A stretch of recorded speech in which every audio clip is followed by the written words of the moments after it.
Tensions erupt. Danielle Smith shuts down Carney's agenda, cancels carbon tax, Alberta strikes back. In a bold political move that has reverberated across Canada, Alberta Premier Danielle Smith recently announced a freeze on the province's industrial carbon tax at $95 per ton. This decision directly challenges Prime Minister Mark Carney's Liberal government, which has proposed increasing the tax to $170 by 2030. Smith's stance is not merely about fiscal policy. It symbolizes a larger struggle for Alberta's economic interests and provincial rights amid growing discontent with federal policies. Alberta's economy has long been tied to its natural resources, particularly oil and gas. With the province keenly aware of the competitive pressures in the global market, Smith's decision to halt the carbon tax increase is a direct response to industry feedback. Many in Alberta argue that raising the carbon tax above $100 per ton would threaten their competitiveness, potentially leading to job losses and economic decline. This proactive measure is framed as a necessary action to protect local jobs and ensure that Alberta can continue to thrive as a resource-rich province, maintaining its position as a vital player in the energy sector. The debate over carbon taxation is emblematic of a larger conversation about climate policy in Canada. While the federal government under Carney emphasizes the need for ambitious climate action, many Albertans feel that these policies do not consider the unique economic challenges faced by resource-dependent provinces. Smith's administration argues that Alberta has already made significant progress in reducing emissions intensity while increasing production, demonstrating that innovation can succeed without punitive taxes. This perspective challenges the notion that higher taxes are the only solution to combat climate change, advocating instead for policies that promote economic growth and environmental responsibility in tandem. The implications of Smith's announcement extend beyond Alberta. Mark Carney, as the new leader of the Liberal Party and Prime Minister, is now faced with the challenge of navigating an increasingly fractious political landscape. His approach to climate change and taxation is under scrutiny, particularly in light of Alberta's growing separation movement. Many Albertans feel alienated by federal governance, leading to calls for greater autonomy and even independence. The referendum question asking if Alberta should become a sovereign country reflects this escalating discontent and signals a deeper rift between Alberta and the federal government. In the midst of this political upheaval, Conservative leader Pierre Poilievre has positioned himself as a defender of provincial rights and economic freedom. His party has rallied behind Smith's actions, viewing the carbon tax freeze as a necessary step to protect Alberta's economy from what they perceive as federal overreach.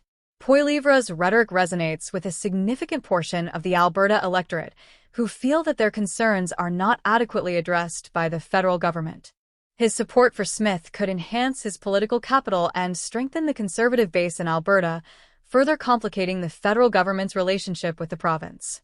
As Smith and Poilievre gain momentum, Carney must respond effectively to maintain support within both his party and the broader Canadian electorate. His commitment to a comprehensive climate strategy, which includes increasing the industrial carbon tax, faces mounting opposition from provinces like Alberta. Carney's challenge lies in balancing the need for environmental action with the economic realities faced by resource-dependent provinces. Failing to do so could alienate voters and jeopardize his government's standing, leading to potential political fallout that could reshape the Liberal Party's future.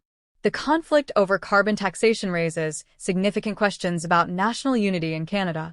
As Alberta pushes back against perceived federal encroachment, the implications for the relationship between provinces and the federal government are profound.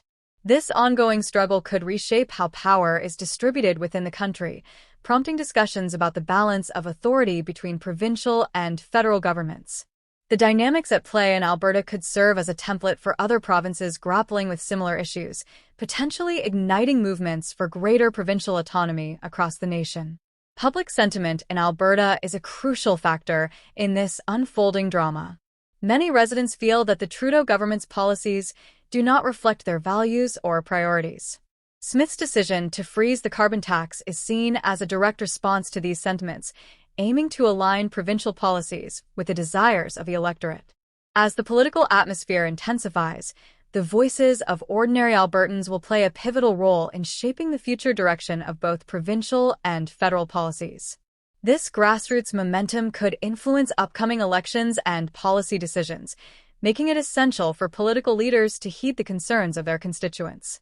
The coming months will be critical for both Smith and Carney. As they navigate this contentious political landscape, the stakes are high.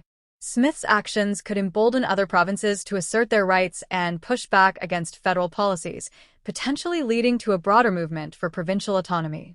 Meanwhile, Carney will need to demonstrate that his government can effectively address the concerns of provinces while still pursuing its climate agenda. The balance between environmental responsibility and economic viability will be a defining issue in Canadian politics. This situation serves as a test for governance in Canada. The ability of leaders to respond to the needs of their constituents while managing national interests will be a defining characteristic of their leadership. Smith's bold move could be seen as a rallying cry for other provinces, signaling that pushback against federal policies is not only possible but necessary for their survival. The unfolding events in Alberta may inspire similar movements in other provinces, reshaping the political landscape across Canada.